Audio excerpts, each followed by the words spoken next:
Terminal bandar gerbang selalu dipenuhi suara bising knalpot, teriakan calo, dan rintihan sopir yang kelelahan dipalak. Tempat itu seperti tak mengenal pagi atau malam, selalu gaduh, selalu tegang. Sejak Gondo Derajat berkuasa, tak ada lagi yang berani bersuara. Ia bukan sekadar preman, ia adalah raja tanpa mahkota yang mengatur segalanya, dari jalur keberangkatan hingga jatah parkir. Tapi pagi itu, ada sesuatu yang berbeda. Sebuah bas tua berwarna merah kusam masuk perlahan, seolah menantang kecepatan dunia di sekitarnya. Dari dalam bas, turun seorang pria berwajah biasa. Rambutnya gondrong sebahu, wajahnya dihiasi cambang tipis, dan matanya tajam seperti pernah menyaksikan ribuan kematian. Ia mengenakan jaket kulit coklat dan celana jeans yang usang, namun tubuhnya tegap seperti tiang bendera. Namanya Bramanta. Ia tidak dikenal oleh siapapun di terminal, tapi kehadirannya seolah membawa hawa dingin yang merayap pelan ke tulang para pengamat. Pak Rudi, sopir senior yang sudah 20 tahun di terminal itu, memperhatikan Bramanta dari kejauhan. Ada sesuatu yang janggal. Biasanya sopir baru akan datang dengan gelisah, gugup, dan penuh hormat pada preman-preman lokal. Tapi Bramanta malah duduk di bangku warung kopi dengan santai, memesan secangkir hitam pekat, lalu menyulut rokok sambil mengamati keramaian tanpa takut sedikitpun. Gerak-geriknya tenang, tapi terlalu tenang. Seperti seseorang yang sedang menunggu sesuatu terjadi. Tak lama, 3 anak buah Gondo Derajat datang menghampiri. Mereka mengenakan jaket kulit dengan lambang ular di punggungnya. Mereka menyeringai, lalu menepuk meja Bramanta dengan keras. "Baru masuk sini, Bang. Kalau mau aman, setor dulu. 50.000, buat keamanan," kata salah satu dari mereka dengan nada meremehkan. Bramanta hanya menoleh pelan, menghembuskan asap rokok, lalu menatap mereka dengan mata kosong, bukan takut, tapi seperti melihat bayangan kematian. "Aku cuma numpang hidup di jalan. Tapi kalau kalian yang menentukan siapa yang hidup dan siapa yang mati, berarti kalian sudah kelewat batas," ucap Bramanta tenang. 3 preman itu terdiam sejenak, tak menyangka akan dapat jawaban seperti itu. Biasanya, 1 gertakan saja cukup untuk membuat sopir baru gemetaran. Tapi pria ini, seolah tak punya rasa takut. Salah satu dari preman itu mencoba menarik kerah jaket Bramanta. Tapi dalam sekejap, tangannya sudah dipelintir ke belakang dan wajahnya menghantam meja warung hingga cangkir kopi pecah berhamburan. 2 lainnya terkejut dan berusaha menyerang, tapi Bramanta hanya bergerak sedikit, seperti angin yang tahu arah badai. Dalam waktu singkat, mereka tersungkur di tanah, meringis menahan sakit. Semua mata tertuju pada satu nama yang kini jadi buah bibir, Bramanta. Warga terminal terdiam, warung kopi yang biasanya riuh kini senyap. Bahkan suara knalpot terasa menjauh. Tak ada yang berani bersorak, karena mereka tahu, jika Gondo Derajat mendengar ini, darah bisa tumpah di aspal. Tapi di balik kekhawatiran itu, ada harapan kecil yang tumbuh diam-diam di hati para sopir dan pedagang, bahwa mungkin, hanya mungkin, inilah awal dari akhir tirani di terminal ini. Sementara itu, Bramanta hanya duduk kembali, memesan kopi yang baru, dan menatap langit yang mendung. Di dalam hatinya, ia tahu bahwa kedatangannya bukan kebetulan. Ia telah menapaki jalan panjang, dan semua jejak itu membawanya ke tempat ini. Terminal bandar gerbang bukan hanya tempat singgah, ini adalah medan takdir. Dan takdirnya baru saja dimulai. Berita tentang 3 anak buah Gondo Derajat yang dipermalukan oleh seorang sopir asing menyebar seperti api di atas jerami kering. Siang itu, terminal bandar gerbang tidak lagi gaduh seperti biasa. Semua sopir, kernet, bahkan calo duduk lebih dekat ke radio tua warung kopi, berbisik-bisik sambil sesekali melirik ke arah bas merah kusam yang parkir di pojokan. Bramanta duduk di atas bangku kayu, memejamkan mata, seolah semua mata yang menatapnya tak lebih dari hembusan angin tak penting. Namun jauh di dalam pos keamanan yang sebenarnya adalah markas rahasia Gondo Derajat, suara amarah menggelegar. "Siapa dia? Sopir dari mana bisa bikin anak-anak kita nyungsep gitu?" Gondo menghempaskan meja hingga kaca pecah. Tubuhnya tinggi besar, dada bidang dengan tato naga membelah dada hingga ke perut. Sorot matanya tajam, seperti binatang buas yang mencium darah. Di belakangnya, berdiri 2 tangan kanannya, Wira, tukang bacok dari pasar Petamburan, dan Raji, mantan petarung liar yang konon bisa menelan pisau tanpa berdarah. "Namanya Bramanta, Bang. Baru datang tadi pagi. Katanya dari Jawa Timur. Tapi nggak ada yang kenal dia di jalur manapun, kata Wira dengan hati-hati. Gondo menyipitkan mata. Ia paham betul, dunia jalanan itu kecil. Siapapun yang kuat biasanya punya jejak. Tapi nama Bramanta terasa asing, dan justru itulah yang membuatnya berbahaya. Preman yang benar-benar mematikan adalah yang tidak dikenal siapapun. Malam itu, Gondo menunjukkan wajahnya di terminal. Jarang sekali ia turun langsung. Tapi kejadian ini dianggapnya sebagai pelecehan atas kekuasaan yang ia bangun bertahun-tahun. Langkahnya berat namun pasti. Setiap preman yang melihatnya langsung menunduk. Pedagang buru-buru menutup lapak. Sopir-sopir menepi, pura-pura tidur atau sibuk mengecek mesin. Ketika Gondo berjalan, seolah seluruh terminal ikut menahan napas. Gondo berdiri di depan bas tua Bramanta. Tapi sopir itu bahkan tak bangkit dari duduknya. Ia hanya menatap Gondo dengan tatapan hening. Tak ada rasa kagum, tak ada takut, hanya hening, yang membuat Gondo mendadak merasa terganggu. "Kau sopir baru?" "Iya," tanya Gondo dengan suara rendah namun dingin. "Aku tidak peduli siapa kau. Tapi kau telah merusak tatanan di sini." Bramanta mengangguk pelan, lalu menjawab, "Kalau tatanan yang kau maksud adalah ketakutan, maka aku memang datang untuk merusaknya." Kalimat itu seperti tamparan. Wira dan Raji langsung siaga, tangan mereka sudah menyentuh gagang senjata tajam yang tersembunyi. Tapi Gondo menahan mereka dengan satu isyarat. Wajahnya kaku, tapi dalam dadanya, harga dirinya tercabik. "Baik," ujar Gondo sambil menyeringai. "Aku akan biarkan kau hidup malam ini. Biar orang-orang tahu bahwa aku bukan pembunuh sembrono. Tapi besok pagi, kau bukan siapa-siapa lagi di tempat ini." Setelah itu, Gondo berbalik, dan keheningan kembali menguasai terminal. Tapi semua tahu, esok hari akan jadi awal dari pertumpahan darah. Dan Bramanta hanya duduk diam, menatap bintang di atas langit yang gelap. Sebab ia tahu, ini bukan sekadar pertarungan antar manusia. Ini adalah langkah pertama menuju balas dendam yang telah lama disimpan dalam jiwanya. Pagi menyingsing dengan kelabu yang berat di langit bandar gerbang. Awan menggantung rendah, seperti menyimpan firasat buruk. Terminal mulai bergeliat, tapi atmosfernya berbeda. Tidak ada senda gurau, tidak ada canda para calo. Semua mata dan langkah penuh waspada. Mereka tahu hari ini bukan hari biasa. Hari ini, Gondo Derajat telah berjanji akan menyingkirkan Bramanta. Dan jika Gondo sudah bicara, darah hampir pasti mengalir. Bramanta masih di tempat yang sama, duduk tenang di bangku sebelah bas merah tuanya. Ia menyalakan rokok, menyesapnya perlahan, dan menatap ke arah kerumunan yang mulai menjauh darinya. Tak ada yang berani mendekat. Bahkan Pak Rudi yang biasanya ramah pun hanya berani melirik dari balik gerobak nasi uduk. Di mata mereka, Bramanta bukan hanya seorang pemberani, tapi juga orang yang tidak peduli hidup atau mati. Sekitar pukul 9 pagi, dua mobil pikap hitam masuk ke terminal. Dari dalamnya, melompat 7 preman berbadan besar. Wajah mereka tertutup masker hitam, di pinggang mereka terselip celurit dan besi. Mereka bukan preman biasa, mereka adalah tukang pukul bayaran Gondo dari luar kota. Salah satu dari mereka mengangkat megafon dan berteriak, "Sopir bernama Bramanta, keluar sekarang juga. Gondo memberi satu kesempatan untukmu pergi dari terminal ini sebelum tubuhmu jadi pajangan." Bramanta berdiri perlahan. Ia tidak berkata apa-apa, hanya berjalan ke tengah terminal, lalu berhenti di depan mereka. Semua orang menahan napas. Preman-preman itu bersiap menyerang. Tapi sebelum mereka sempat bergerak, Bramanta mengangkat tangan dan berkata lirih namun menggema, "Kalian tidak tahu apa yang kalian hadapi. Aku beri kalian satu kali kesempatan. Pergilah, atau kalian akan menjadi bagian dari cerita yang tak bisa kalian ceritakan sendiri." Kata-kata itu ditertawakan oleh salah satu preman, yang langsung melompat dengan celurit terangkat. Tapi yang terjadi setelah itu membuat semua yang melihatnya membatu. Bramanta hanya sedikit memiringkan badan dan menggerakkan siku, dan dalam sekejap, si penyerang terjatuh dengan wajah menghadap tanah dan bahu terkilir parah. Dua lainnya menyusul, tapi lagi-lagi, Bramanta bergerak seperti bayangan. Tak ada suara jeritan, hanya tubuh yang ambruk satu demi satu.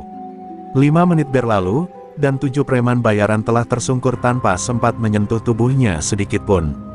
Keheningan menyelimuti terminal, tak ada tepuk tangan, tak ada sorakan. Yang ada hanya ketakutan yang berubah bentuk, bukan lagi pada Gondo, tapi kini mulai tumbuh pada sosok yang mereka tak kenal, Bramanta. Ia membalikkan badan, kembali ke bangku warung kopi, dan berkata kepada ibu penjual kopi, "Saya masih mau kopi hitam yang tadi, Bu. Tapi kali ini, agak manis sedikit." Tangannya tidak gemetar, nafasnya tetap tenang. Di kejauhan, dari lantai 2 gedung kosong dekat terminal, Gondo Derajat memperhatikan semuanya lewat teropong kecil. Rahangnya mengeras, matanya menyipit. Ia tidak lagi melihat seorang sopir biasa. Yang dilihatnya adalah ancaman. Tapi lebih dari itu, ia melihat bayangan dari masa lalu. Ada sesuatu dari cara Bramanta bergerak, yang membuat dada Gondo bergemuruh tidak karuan. "Siapa kau sebenarnya, bajingan?" gumamnya. Dan untuk pertama kalinya dalam 20 tahun, Gondo merasa gentar. Malam itu, langit bandar gerbang diselimuti awan hitam pekat.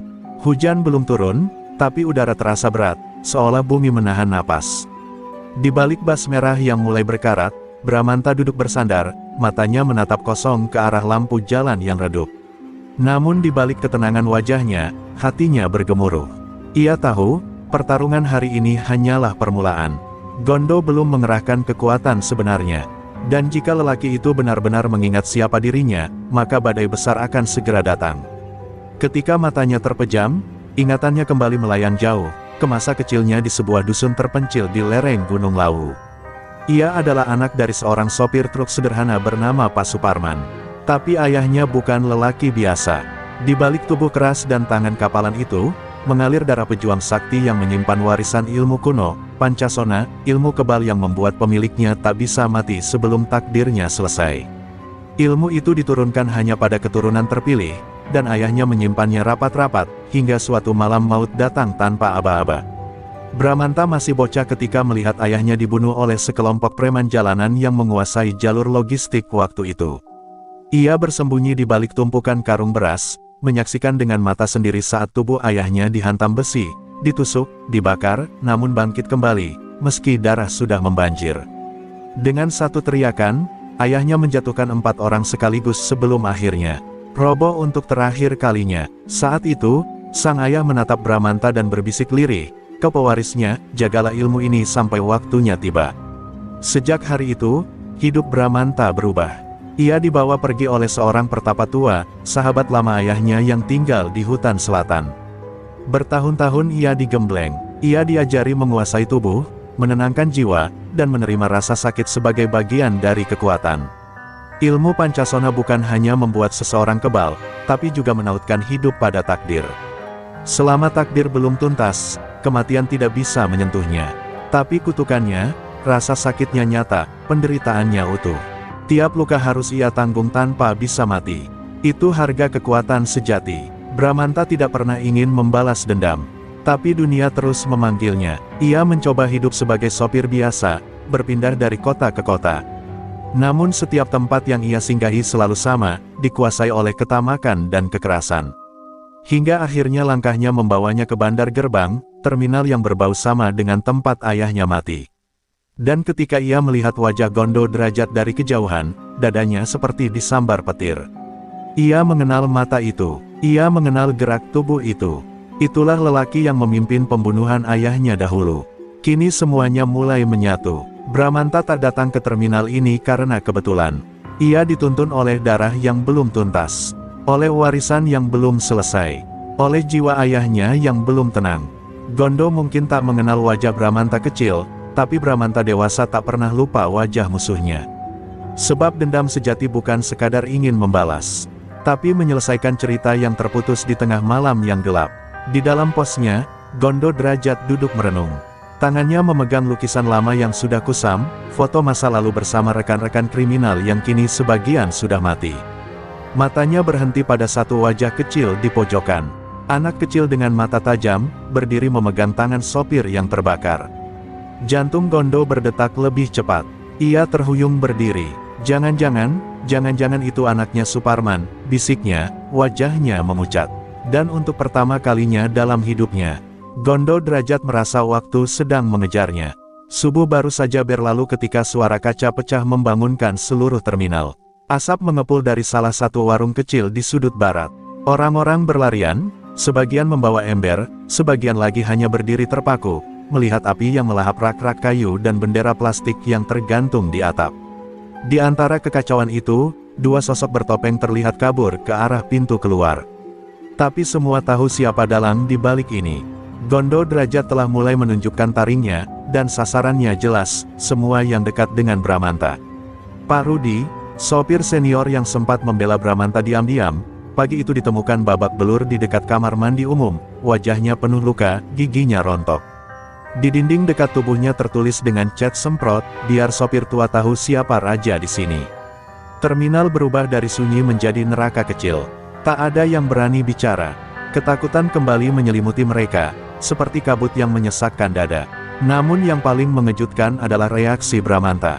Bukan marah, bukan kalap, tapi diam. Ia tidak mencari para pelaku.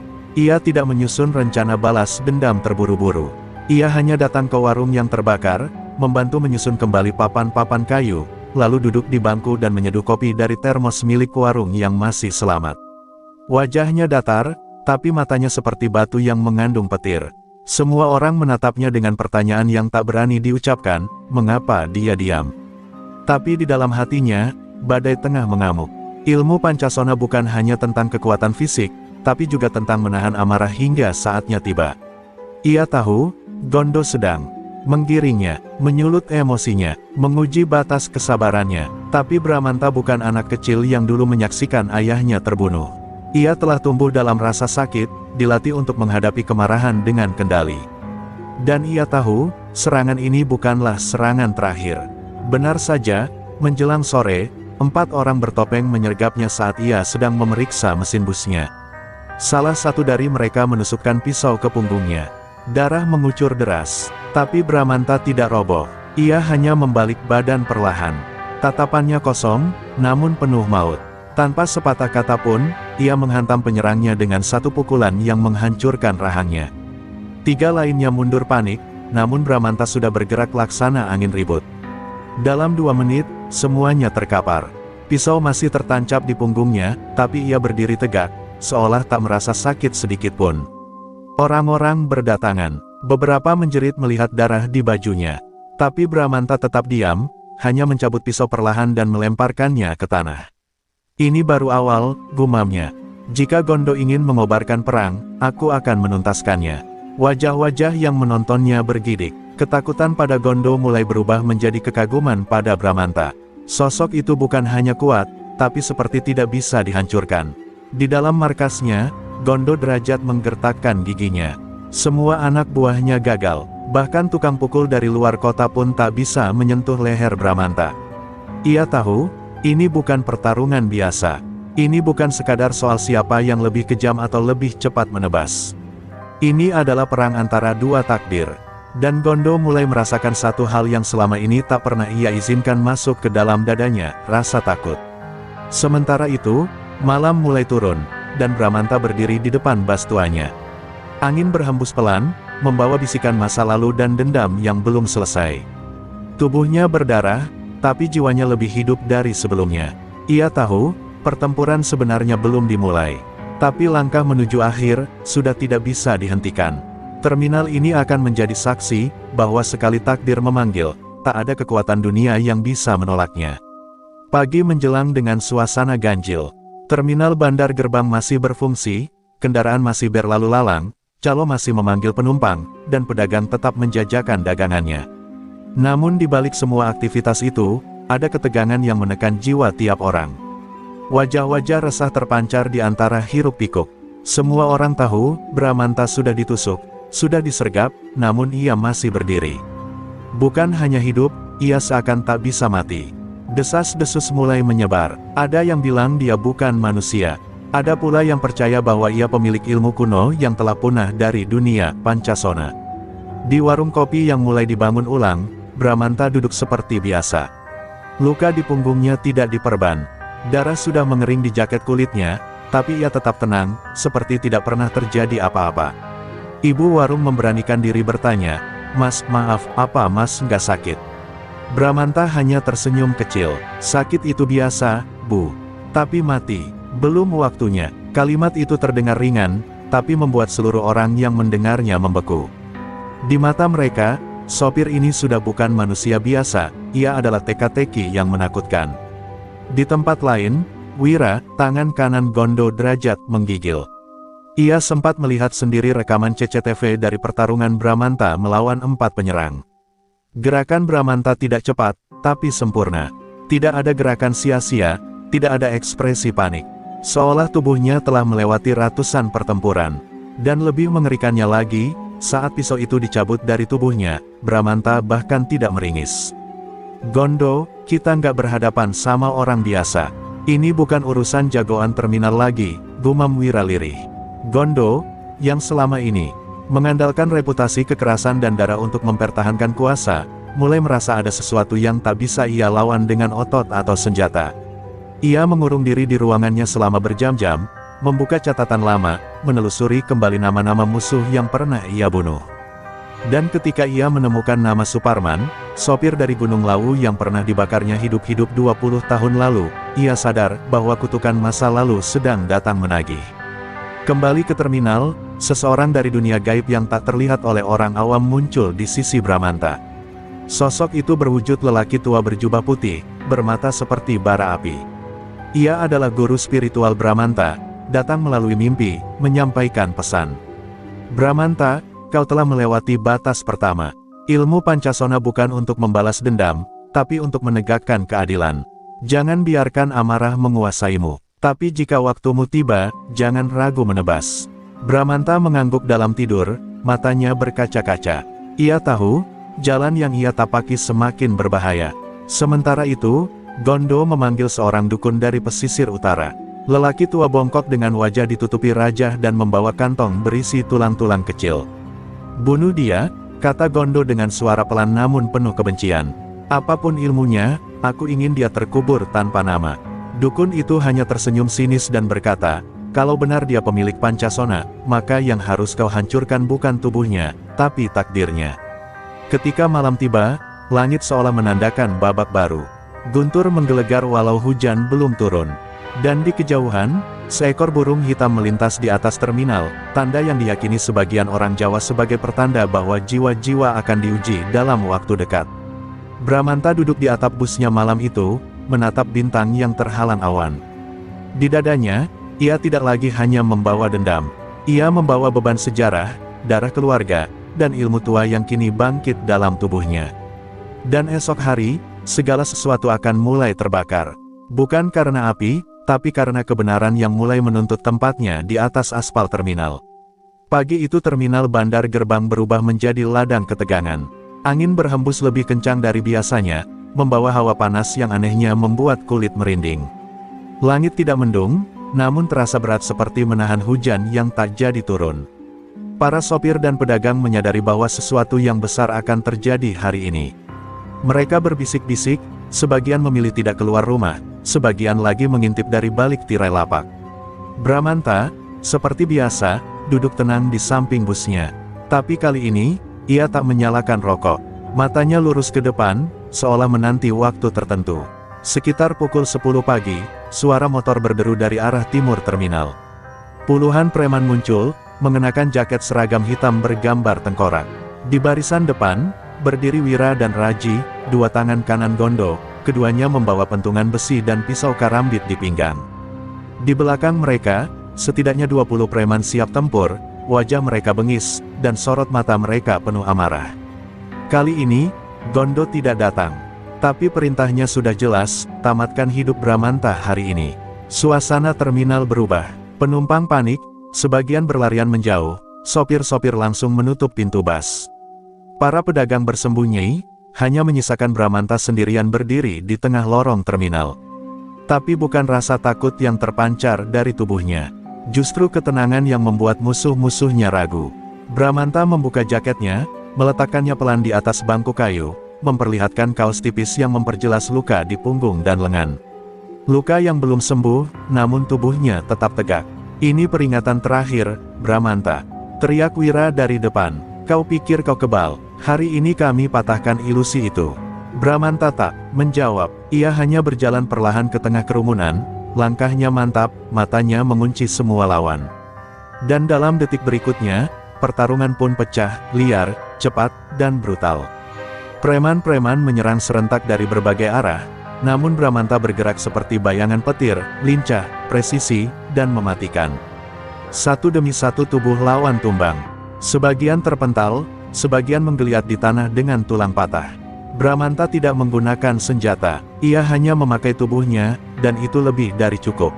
Wira berhasil menyabetkan karambit ke dada Bramanta, tapi yang terjadi malah sebaliknya. Bramanta menahan tangannya, memelintir sendi siku Wira hingga terdengar suara retak yang memekakkan. Wira menjerit, lalu roboh.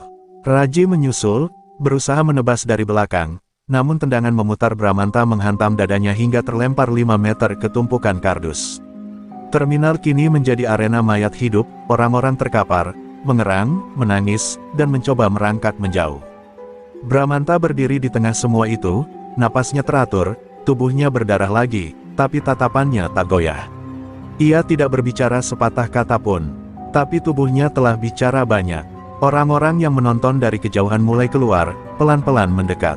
Dan yang terjadi selanjutnya belum pernah terjadi sejak Gondo Derajat berkuasa. Para sopir dan pedagang bertepuk tangan. Mereka bersorak lirih, tidak berani terlalu keras, tapi cukup untuk menunjukkan bahwa harapan telah bangkit. Namun, di balik pilar besar ujung terminal, seseorang memperhatikan kejadian itu dengan tatapan tajam. Gondo Derajat sendiri. Ia datang diam-diam, tidak ingin terlihat. Dan saat melihat bagaimana pasukannya dihancurkan satu persatu oleh sosok yang tampak biasa itu, rahangnya mengeras. Tapi bukan kemarahan yang menguasainya saat itu, melainkan kesadaran pahit, lelaki itu bukan cuma musuh. Ia adalah bagian dari dosa lama yang datang menagih, dan kali ini, tak ada tempat lagi untuk lari. Di tengah terminal, Bramanta kembali mengenakan jaketnya. Ia tidak menyentuh lawan-lawannya yang terluka. Ia tidak menghardik, ia hanya berjalan kembali ke bastuanya, duduk di bangku dan menatap langit.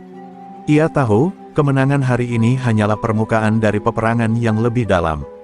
Karena yang sesungguhnya ia lawan bukan hanya preman atau kekuasaan, tapi dosa warisan yang menempel pada nama Gondo, dan pada nama ayahnya yang mati terbakar.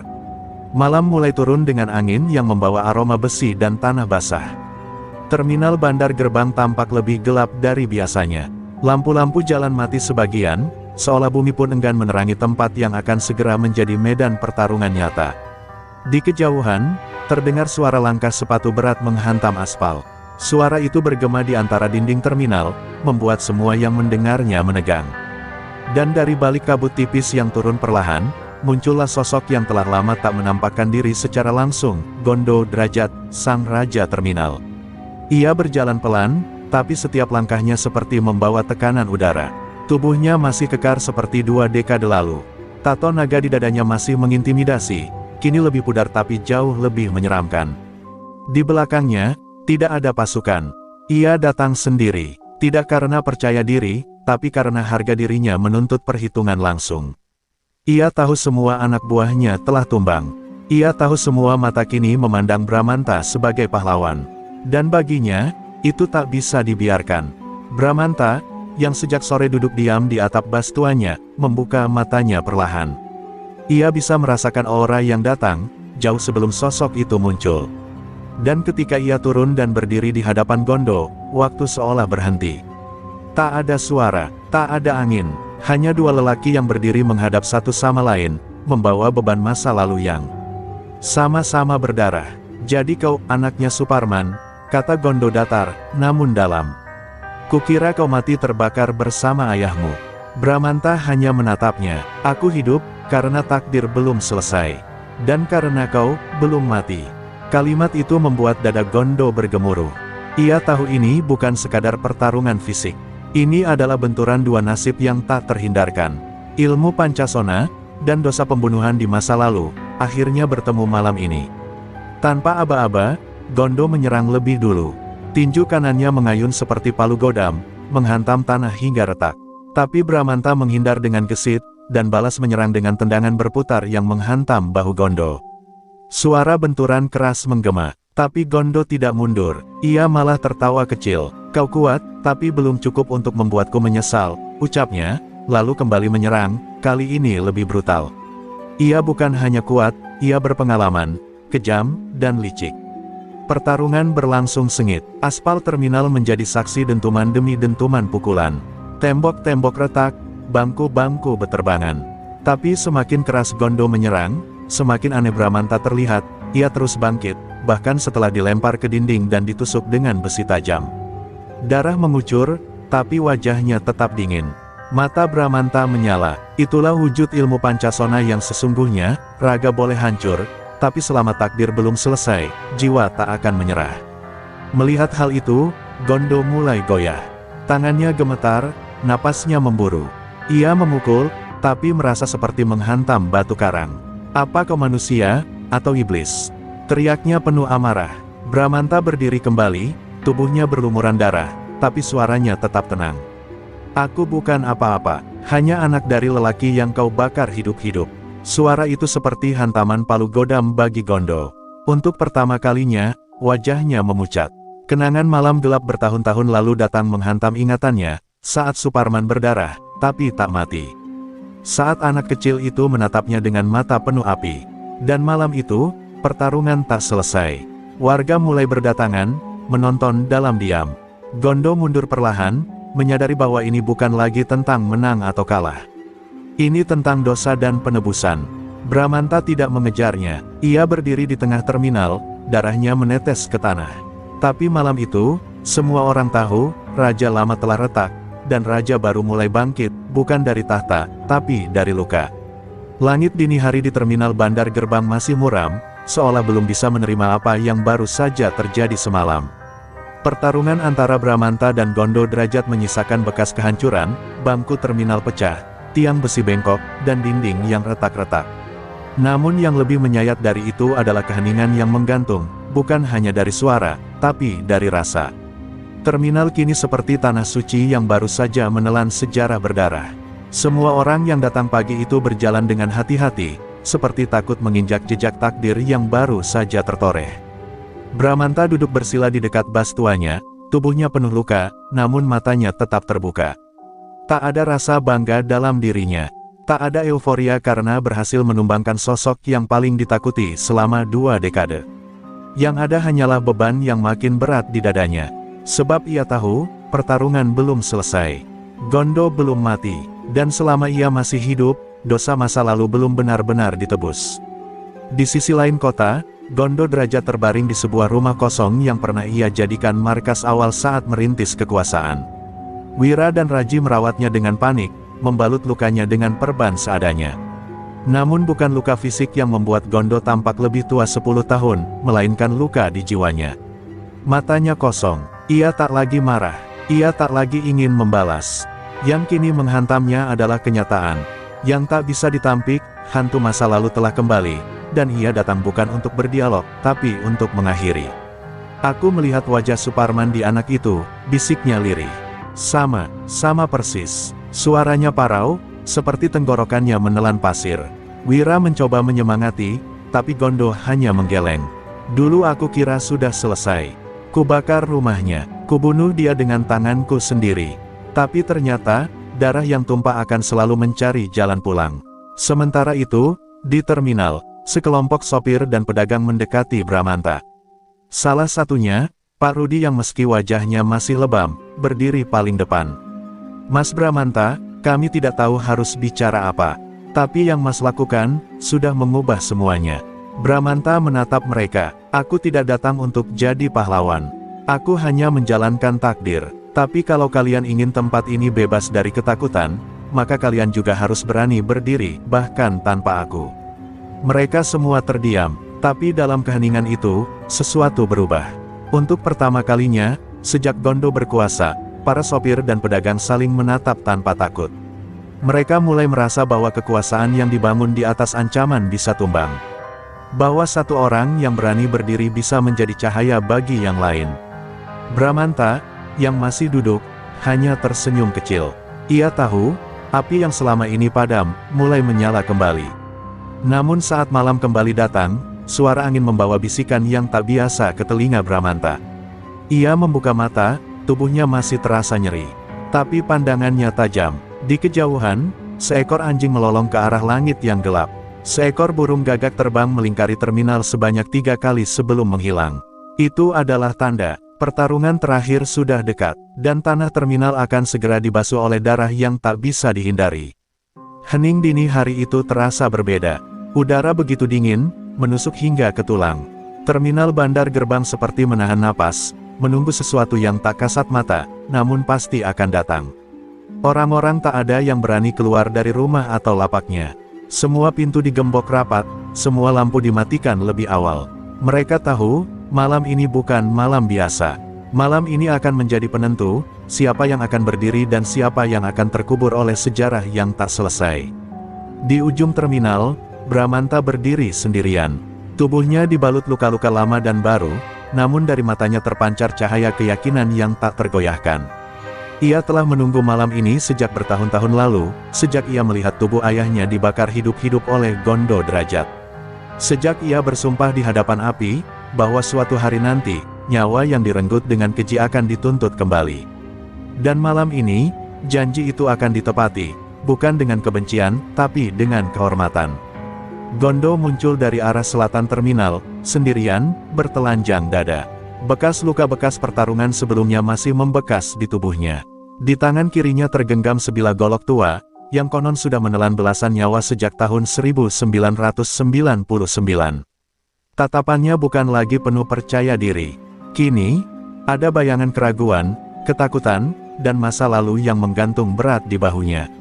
Tapi Gondo adalah binatang buas yang terdesak. Dan binatang buas yang terdesak, bisa jauh lebih mematikan. Bramanta, teriak Gondo di tengah lapangan terminal yang kosong. Kau mau membalaskan dendam ayahmu, hanya karena dia mati di tangan orang seperti aku.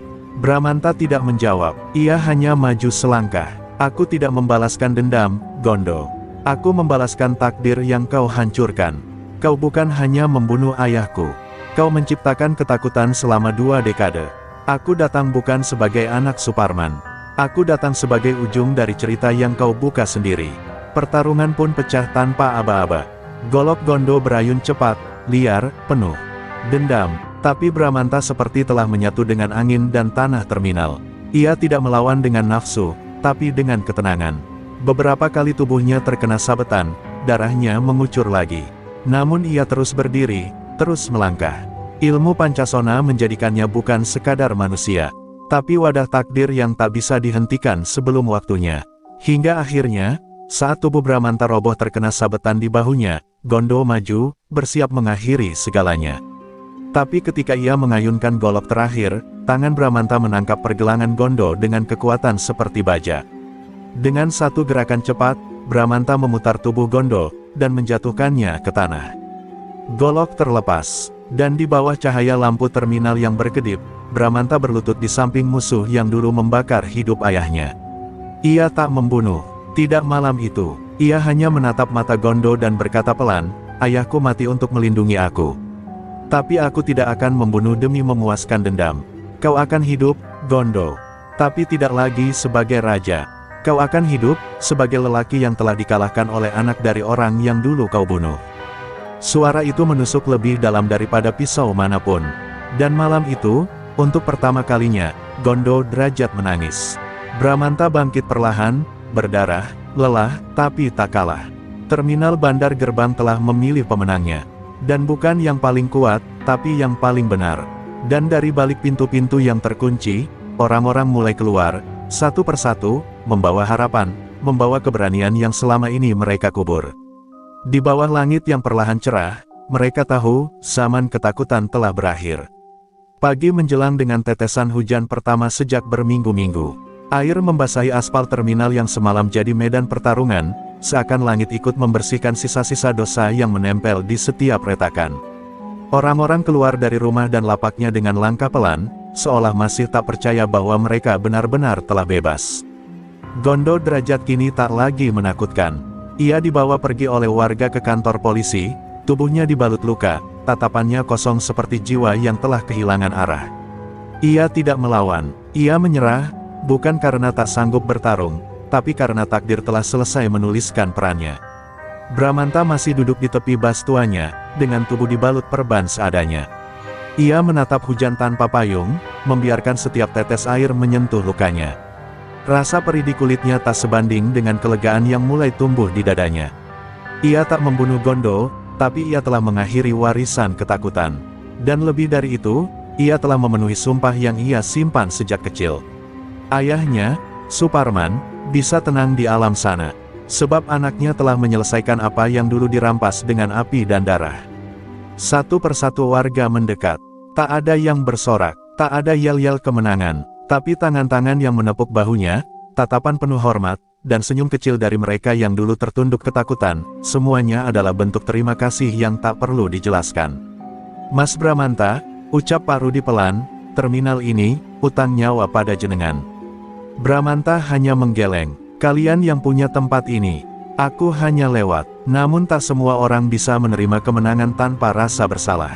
Wira, mantan tangan kanan Gondo, duduk termenung di pos terminal, matanya berkaca-kaca. Ia melihat sendiri bagaimana orang yang selama ini ia anggap dewa, bisa dikalahkan bukan dengan kebrutalan, tapi dengan prinsip. Ia merasa kotor, merasa hampa. Bramanta menghampirinya, tak berkata apa-apa, hanya meletakkan satu bungkus rokok di atas meja Wira, lalu pergi. Tapi isyarat itu cukup jelas, setiap orang berhak punya kesempatan untuk menebus hidupnya. Di tengah langit yang mulai cerah, Bramanta berdiri di atap bas tuanya. Dari atas sana, ia melihat seluruh terminal. Tempat ini tak lagi asing. Tapi ia tahu, waktunya tak lama. Pancasona tidak memberinya kehidupan abadi. Ia hanya diberi waktu, sampai takdirnya selesai. Dan Bramanta merasa, satu persatu luka di tubuhnya kini benar-benar terasa. Rasa sakit yang semula mati rasa, perlahan kembali. Itu artinya, tugasnya sudah hampir selesai. Tiba-tiba, suara dari radio tua di warung kopi terdengar, berita tentang premanisme di terminal lain, di kota tetangga. Kisah yang serupa, pola yang sama. Bramanta menatap ke arah busnya. Tak ada yang memintanya pergi. Tapi ia tahu, jiwa seperti dirinya tidak bisa diam terlalu lama di satu tempat. Ada luka lain yang harus ditutup. Ada terminal lain yang membutuhkan kehadiran orang yang tidak bisa dibunuh sebelum waktunya habis. Sore itu, Bramanta menaiki busnya sendiri, menyalakan mesin, dan perlahan meninggalkan bandar gerbang. Warga berdiri di pinggir jalan, melambaikan tangan tanpa kata-kata. Mereka tidak tahu kapan akan melihatnya lagi, atau apakah mereka akan melihatnya sama sekali. Tapi mereka tahu, selama masih ada ketidakadilan, akan selalu ada orang seperti Bramanta, yang datang bukan untuk menjadi pahlawan, tapi untuk menyelesaikan takdir. Dan saat bas itu menghilang di tikungan, hujan pun berhenti. Matahari muncul perlahan dari balik awan. Terminal bandar gerbang kini memulai bab baru. Bab tanpa raja, tanpa rasa takut, tapi dengan keberanian yang diwariskan oleh seorang sopir yang datang entah dari mana, dan pergi entah kemana, namun namanya akan dikenang, bukan karena ilmunya, tapi karena keberaniannya menghadap masa lalu dengan kepala tegak. Malam merayap di kota kecil bernama Terminal Wanaraja, tempat yang jauh dari hiruk-pikuk kota besar, namun menyimpan kepedihan yang serupa. Di sini, premanisme masih bercokol dengan wajah angkuh. Warga dan sopir-sopir hidup dalam ketakutan, di bawah kekuasaan seorang preman tua bernama Abel Sarwan, yang dikenal licik dan bengis. Ia bukan hanya mengambil upeti, tapi juga memperjualbelikan rute trayek dan memeras pemilik bas. Tak ada yang berani melawan. Semua tunduk, semua diam. Mereka hanya bisa berharap ada keajaiban, seperti yang mereka dengar terjadi di bandar gerbang. Dan entah bagaimana, harapan itu benar-benar tiba. Sore itu, sebuah bas tua berwarna merah kusam melintas perlahan di depan Terminal Wanaraja. Suara mesinnya berat dan bergemuruh, mengusik keheningan yang sudah terbiasa. Di balik kemudi, duduk seorang lelaki dengan luka yang belum sembuh sepenuhnya. Wajahnya letih, tapi matanya tetap hidup. Ia menatap keluar jendela, mengamati suasana dengan seksama. Bramanta telah sampai di tempat baru, dan seperti yang dulu-dulu, ia tidak membawa janji, hanya tekad dan tubuh yang tak bisa dikalahkan sebelum waktunya. Kehadirannya segera mencuri perhatian. Sopir-sopir lain menatap dengan cemas, sebagian mengangguk pelan memberi salam, sebagian lagi hanya berani melirik dari kejauhan. Tapi yang membuat suasana tegang adalah saat Abel Sarwan mendengar kabar bahwa ada bas asing parkir di wilayah kekuasaannya tanpa izin. "Siapa dia? Dari mana?" tanya Abel geram. Anak buahnya menjawab, "Kami dengar, dia dari bandar gerbang. Yang katanya ngalahin Gondo derajat." Seketika wajah Abel berubah. Gondo bukan nama asing. Mereka dulu pernah bersekutu dalam jaringan preman trayek. Dan jika benar Bramanta telah menumbangkannya, maka bahaya telah datang. Namun Bramanta tidak langsung mencari keributan. Ia hanya duduk di warung kopi kecil di sisi terminal. Ia memperhatikan, mendengar keluh kesah sopir yang berani curhat lirih, melihat wajah-wajah yang menyimpan luka batin mendalam. Ia tahu, tempat ini sedang sakit. Dan sebagaimana tugas yang entah dari mana datangnya, ia akan menambalnya. Tapi seperti biasa, ia menunggu tempat itu. Memanggilnya, bukan karena haus akan pertarungan, tapi karena panggilan takdir. Beberapa malam kemudian, Bramanta disergap oleh 3 preman saat pulang dari masjid. Mereka membawa pentungan, rantai, dan pisau. Namun seperti yang sudah terjadi berkali-kali, mereka jatuh satu persatu dalam senyap. Tapi berbeda dari sebelum-sebelumnya, salah satu dari mereka ternyata anak muda, masih belasan tahun. Setelah pertarungan berakhir, Bramanta menatap pemuda itu yang gemetar ketakutan. "Kenapa ikut mereka?" tanyanya lirih. Anak itu menjawab, "Karena kalau tidak, keluarga saya tak bisa makan." Seketika, dada Bramanta sesak.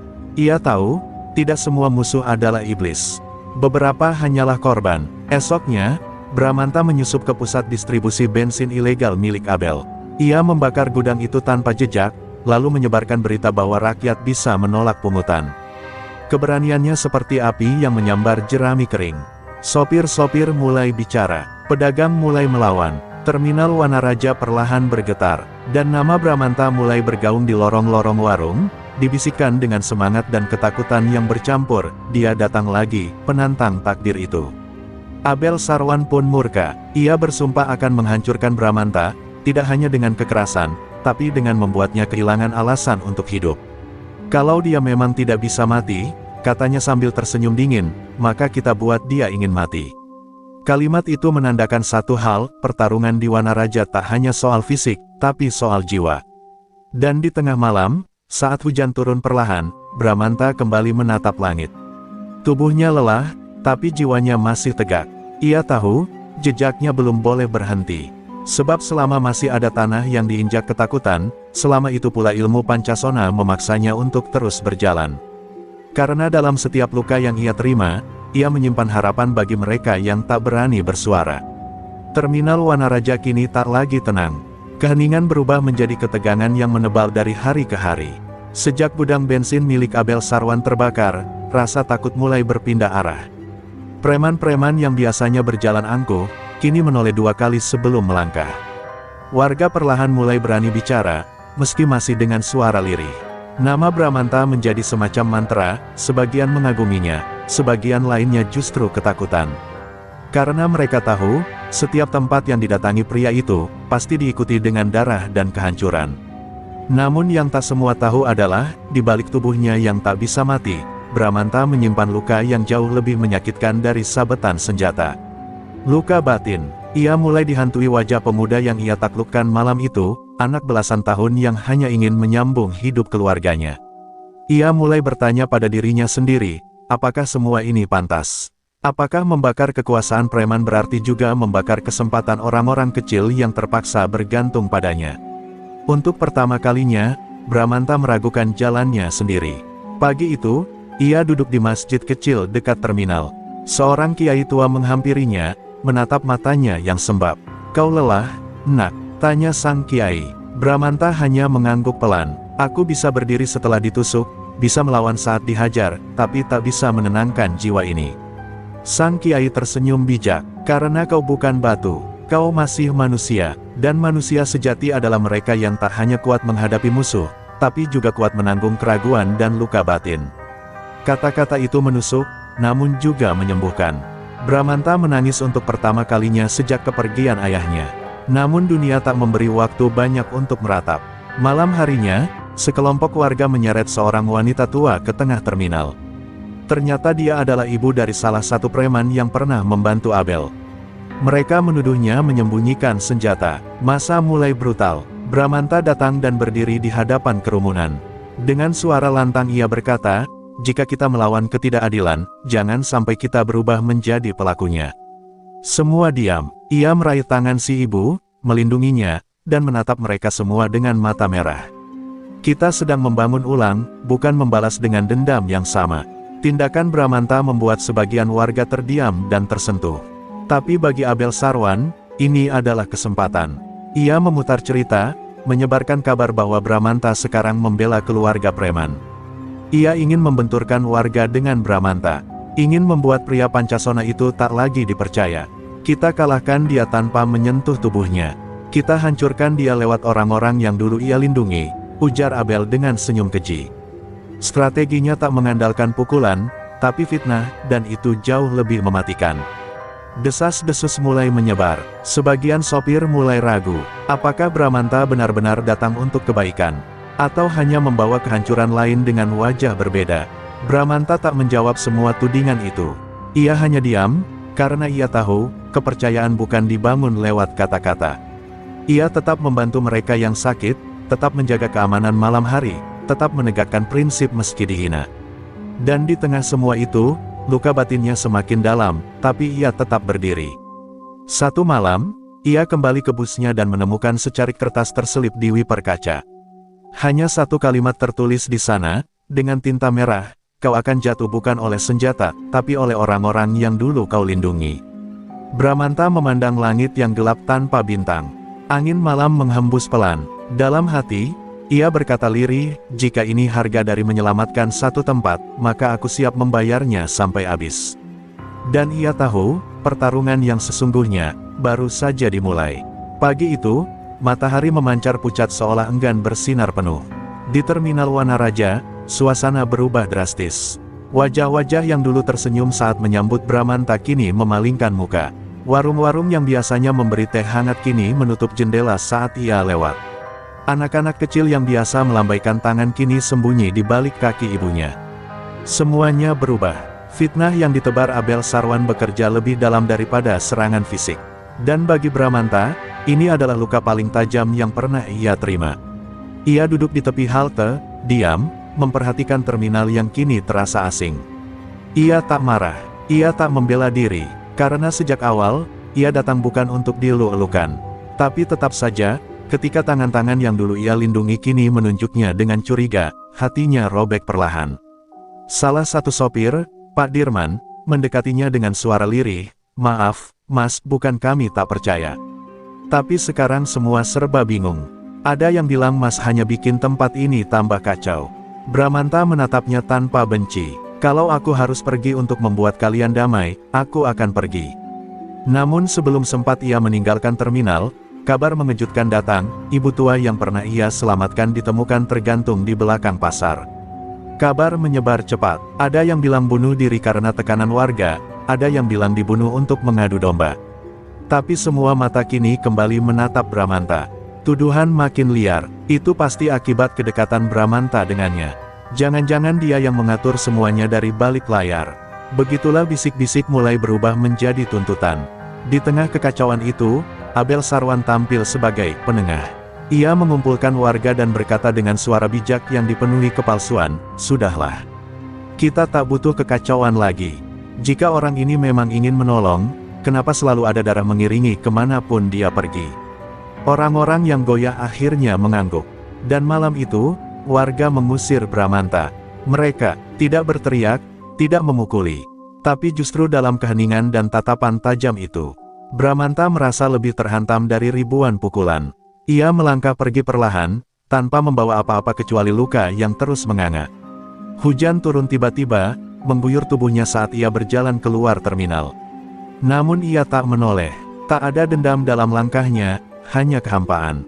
Ia tahu, ini bukan akhir dari perjuangannya, tapi ini adalah harga dari menjadi orang yang memilih berdiri saat semua memilih diam. Ia telah menyelamatkan tempat ini, tapi tidak bisa menyelamatkan kepercayaan mereka. Di kejauhan, dari dalam mobil hitam, Abel Sarwan menyaksikan Bramanta berjalan menjauh. Ia tertawa pelan, "Kau menang dalam kekuatan, tapi kalah dalam pengaruh. Orang kuat bisa ditumbangkan, tapi orang benar bisa dihancurkan dari dalam." Namun yang tidak ia tahu, adalah bahwa Bramanta tidak pernah butuh tepuk tangan untuk melangkah. Ia hanya perlu keyakinan, dan luka itu kini menjadi bahan bakar yang lebih panas dari sebelumnya. Malam itu, di sebuah perbukitan sepi, Bramanta menyalakan api unggun kecil. Ia membuka bajunya, menatap tubuh penuh luka dan lebam. Tapi kali ini bukan luka dari musuh, tapi dari kepercayaan yang diruntuhkan.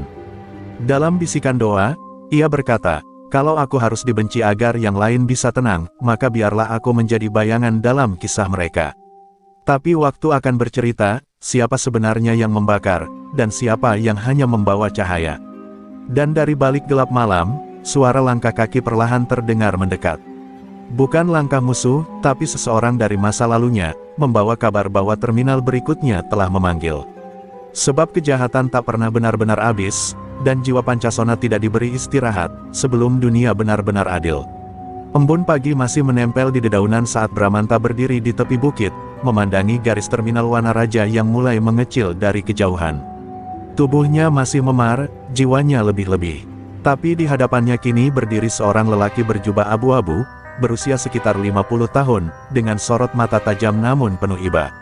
Lelaki itu adalah Parengga, mantan guru ayahnya, orang terakhir yang tahu asal mula ilmu Pancasona. Ia datang membawa kabar berat, bahwa Bramanta tak akan bisa terus berjalan seperti ini. Ilmu yang ia warisi, sudah mulai menagih bayarannya. "Tubuhmu masih bangkit," ujar Parengga lirih, "tapi jiwamu sudah mulai robek. Ilmu Pancasona bukan untuk hidup kekal, melainkan untuk menyelesaikan satu misi. Dan kau, Bramanta, sudah hampir selesai." Kalimat itu menggema seperti palu di dada Bramanta. Ia tahu tubuhnya mulai melemah. Luka yang dulu sembuh dalam semalam kini mulai menetap. Dan mimpi buruk ayahnya, tentang api, darah, dan wajah Gondo Derajat, kini mulai kembali menghantuinya di siang hari. Namun sebelum Bramanta sempat menjawab, suara teriakan memecah suasana. Seorang anak lelaki berlari tergopoh-gopoh dari jalan setapak, darah mengucur dari pelipisnya. "Tolong, Pak, preman dari kota sebelah menyerbu terminal kami. Mereka datang bawa senjata, dan semua sopir sudah lari." Anak itu berasal dari terminal Cikaret, tempat yang selama ini dianggap netral karena jauh dari jalur konflik. Tapi kini, kekuasaan Abel dan sekutunya mulai melebar. Dan Bramanta tahu, perjalanannya belum boleh berakhir. Tanpa pikir panjang, Bramanta turun gunung. Ia berjalan dengan napas berat, tapi langkahnya tetap tegak. Parengga mengiringinya dari belakang, membawa satu bekal terakhir, sebuah pusaka kecil milik Suparman, keris pendek berwarna hitam pekat, yang hanya bisa digunakan sekali, untuk satu tujuan. "Ini bukan untuk membunuh," kata Parengga, "tapi untuk mengakhiri." Bramanta menerimanya, dan dalam diam, ia tahu, inilah misi terakhirnya. Di terminal Cikaret, situasi kacau. Preman-preman bertampang garang memukuli bangku, membakar warung, dan menodongkan senjata tajam ke siapa saja yang terlihat. Namun semua itu berhenti saat Bramanta muncul dari kabut pagi. Ia berjalan sendiri, perlahan namun pasti. Para preman awalnya tertawa, tapi tawa mereka mati satu persatu saat Bramanta terus maju, meski diteriaki, dilempar batu, bahkan ditusuk sekali di perut. Ia tetap berdiri, ia tetap berjalan, karena ilmu Pancasona bukan soal tubuh, tapi tekad yang tidak bisa dikalahkan. Pertarungan pun pecah, kali ini lebih brutal, lebih cepat. Bramanta melawan seperti angin topan, tapi tubuhnya jelas menurun. Ia mulai goyah, kakinya gemetar, matanya buram. Namun ketika salah satu preman hendak menikam seorang bocah kecil, Bramanta melempar tubuhnya, menahan tusukan itu dengan dadanya. Ia terkapar, napasnya tinggal tersisa. Tapi sebelum kesadarannya hilang, ia menarik keris peninggalan ayahnya, menancapkannya ke tanah, dan berbisik lirih, "Aku bukan pahlawan, aku cuma ingin kalian hidup tanpa rasa takut." Dan keajaiban pun terjadi. Tanah di sekitar terminal bergetar pelan, angin berhenti sejenak. Preman-preman berteriak panik, tubuh mereka seperti terhantam gelombang tak terlihat. Mereka lari tunggang langgang, warga mulai keluar dari persembunyian, menangis dan memeluk satu sama lain. Di tengah semuanya, tubuh Bramanta tergeletak diam, namun wajahnya tenang. Senyuman tipis menghias bibirnya, ia telah menyelesaikan takdirnya. Parengga berlutut di samping jenazah Bramanta. Air matanya jatuh. "Kau bukan hanya murid Suparman, tapi warisan terakhir dari keadilan yang tak pernah mati." Di hari itu, warga terminal Cikaret mengubur Bramanta di puncak bukit yang menghadap ketiga terminal yang pernah ia selamatkan, Bandar Gerbang, Wanaraja, dan Cikaret. Dan di nisan batu yang sederhana, hanya tertulis satu kalimat, Ia tidak bisa dibunuh karena ia hidup bukan untuk dirinya. Dan di setiap terminal yang dulu penuh ketakutan, kini anak-anak bebas bermain. Para sopir tertawa lagi, dan di malam-malam sunyi, bisik-bisik masih terdengar, kalau kau dengar suara langkah di kabut, itu mungkin dia. Meski tubuhnya telah tiada, tapi jiwa Pancasona tak pernah benar-benar pergi.